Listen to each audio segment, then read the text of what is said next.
صبح و شام اس کی تسبیح کرتے ہیں۔ ایسے لوگ جن کو اللہ کے ذکر اور نماز پڑھنے اور زکوٰۃ دینے سے نہ سوداگری غافل کرتی ہے نہ خرید و فروخت،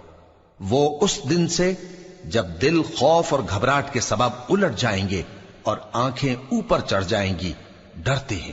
تاکہ اللہ ان کو ان کے اعمال کا بہت اچھا بدلہ دے اور اپنے فضل سے زیادہ بھی عطا فرمائے۔ اور اللہ جس کو چاہتا ہے بے حساب رزق دیتا ہے۔ اور جن لوگوں نے کفر کیا ان کے اعمال کی مثال ایسی ہے جیسے میدان میں ریت کہ پیاسا اسے پانی سمجھے، یہاں تک کہ جب اس کے پاس آئے تو اسے کچھ بھی نہ پائے اور اللہ ہی کو اپنے پاس دیکھے